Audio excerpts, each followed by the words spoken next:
Converso agora com Urian Fancelli, que é mestre em Relações Internacionais.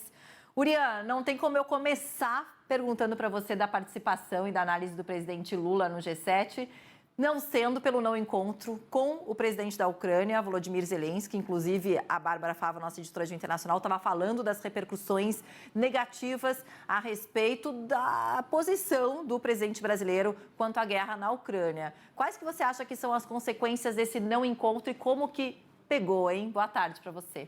Oi, Paula, boa tarde. É um prazer estar aqui com você de novo. Muitas consequências, mas talvez a principal dela seja que isso vai acabar manchando ou dificultando aquela possibilidade do Brasil de servir como um país mediador de uma possível paz, que a gente não sabe se vai acontecer agora ou se vai acontecer daqui 1 ano, daqui 10 anos, mas isso já acaba estragando um pouquinho essa possibilidade. Porque era algo muito simples, essa história de que o presidente Lula não conseguiu se encontrar com o Zelensky por conta de diferenças na agenda, isso não colou muito bem. Aí teve aquela outra cena também que acabou acontecendo depois, de vários líderes do mundo inteiro cumprimentando o presidente ucraniano numa sala de conferência, enquanto o presidente Lula estava sentado, ou seja, ele não foi capaz de levantar para estender a mão para o presidente daquele país que foi invadido por uma ditadura. Isso pegou muito mal. Aí o presidente Lula, mais tarde, acabou dando uma declaração dizendo que estava muito ocupado fazendo anotações para o discurso dele. Também é mais um argumento que não colou. Agora, Urian, fora essa questão que, claro, a gente conversou no fim de semana fazendo análise e a gente sabia que era o que ia acabar levando as manchetes e as análises e as discussões, porque pegou muito mal. Porque todas as autoridades que chegavam no G7 falavam sobre guerra na Ucrânia. Em sua maioria, quase totalidade, dando apoio à Ucrânia. Então, a gente sabia que isso, é claro, ia contar muito contra o presidente, ia ser um dos assuntos mais falados na volta dele.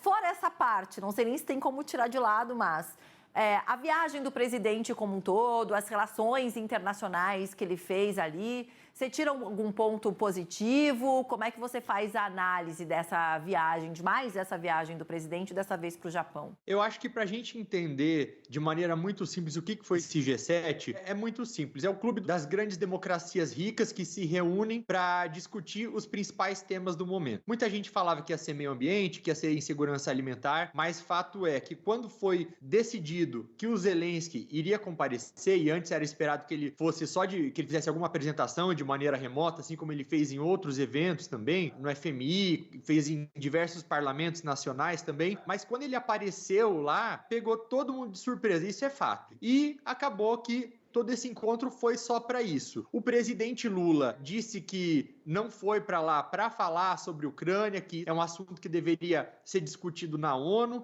Inclusive, ele chegou a criticar a atual composição da ONU, falando de reforma no Conselho de Segurança, de tirar o poder de veto de alguns países, de aumentar o número de países que fazem parte de maneira permanente do Conselho. E... Nossa, me confundi inteiro agora. Qual que foi a pergunta mesmo, Paulo? Imagina, Urian, você estava falando sério, eu estava perguntando, na verdade, que fora essa questão, o que foi positivo. Aí você estava explicando justamente sobre a relação entre os outros países. Eu estou falando tanto disso que eu começo a viajar, mas, bom, respondendo aqui, pontos positivos em relação a isso. Os encontros bilaterais, eles são muito positivos. Isso porque o Brasil, paralelamente àqueles encontros principais, né, onde se discutem guerra e os outros grandes assuntos, o Brasil tem a possibilidade de sentar com os outros países que estavam presentes também. Então, o Brasil se sentou, o presidente Lula conversou com Olaf Scholz, que é o chanceler da Alemanha, com Emmanuel Macron. O próprio Emmanuel Macron ontem acabou, inclusive, postando uma foto com o presidente Lula no Twitter.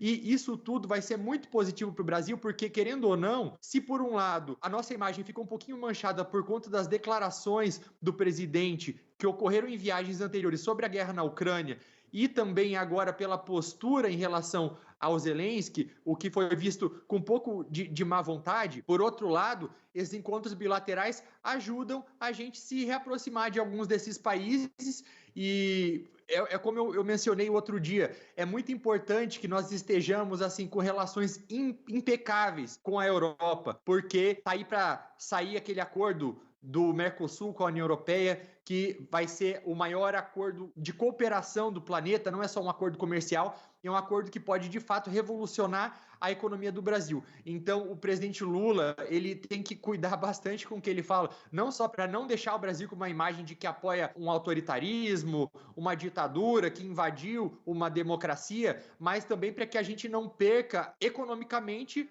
com esses acordos que poderiam aí ser prejudicados graças às declarações dele. Já que você fala, Orian, que é tão importante essa relação a gente manter com a Europa, eu pergunto também para você se tem muitos especialistas hoje falando da relação que a gente tem, é claro, com outros países como Venezuela, Uruguai, Argentina, onde a gente tem presidentes que também estão tirando o pé para falar sobre a guerra na Ucrânia ou para dar ali palavras ao presidente ucraniano Zelensky.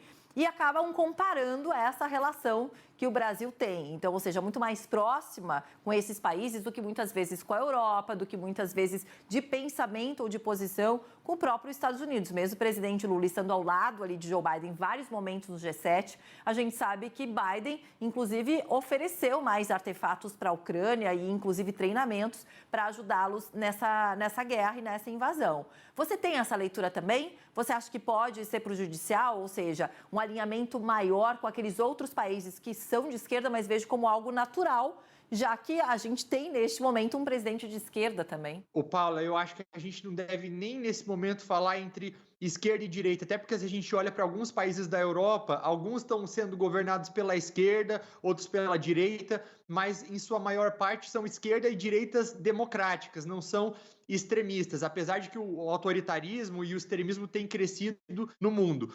O que me preocupa, mas ao mesmo tempo eu entendo que deveria ser uma posição mais pragmática do Brasil, até porque a gente não pode, por exemplo, cortar laços com os nossos maiores parceiros comerciais. A gente tem ali, em primeiro lugar, a China, segundo, Estados Unidos. E o Lula ele tem se aproximado bastante desses países dos BRICS, que é Brasil, Rússia, Índia, China e África do Sul. A ex-presidente Dilma é hoje a presidente do Banco dos BRICS. O Lula está apostando muito nisso, é algo que ele já fazia lá atrás, de apostar nessa cooperação Sul-Sul. Ele acha que talvez o caminho maior para o protagonismo do Brasil seria por aí, só que existe uma grande diferença, por exemplo, da posição indiana em relação à guerra na Ucrânia do Brasil, que é o que a gente falou outro dia. A Índia, por exemplo, ela tem lucrado com essa guerra. Por quê? Porque quando os outros países da Europa, os outros países do mundo resolveram parar de comprar o petróleo russo, porque esse dinheiro da venda de petróleo era usado para financiar a máquina de guerra, ou seja, para a Rússia conseguir continuar lutando, a Índia passou a comprar. Então ela comprou o dobro da quantidade que ela comprava antes. Então, assim, para a Índia, não tá muito ruim não que essa guerra tá acontecendo. E o Modi, que é o primeiro-ministro da Índia, não teve problema nenhum, apesar de ser de também se dizer neutro, de ali apertar a mão do Zelensky, de fazer uma reunião bilateral com o Zelensky, algo que não deu para entender muito bem por que o Lula não teve essa postura, essa posição. A China também lucrou bastante com essa guerra. Muitas empresas chinesas passaram aí para a Rússia e tomar o lugar daquelas empresas que antes eram do Ocidente e que resolveram sair do país por conta das sanções também. A África do Sul fez treinamentos militares em conjunto com a Rússia. Outra coisa, a Índia está negociando um acordo de livre comércio com a Rússia nesse momento, um acordo que pode ser negociado nas próximas semanas. E o Brasil, que basicamente não ganha nada com isso, está tendo uma postura hostil em relação à Ucrânia. Orian, obrigada por ter conversado aqui com a gente. É claro que essa discussão ela vai continuar, o presidente Lula vai ser muito cobrado ainda em relação a isso, já está sendo, inclusive, por jornais internacionais, como a Babi mostrou aqui para a gente nos destaques de Inter. Obrigada, Orian, até a próxima. Obrigado, Paulo, até a próxima.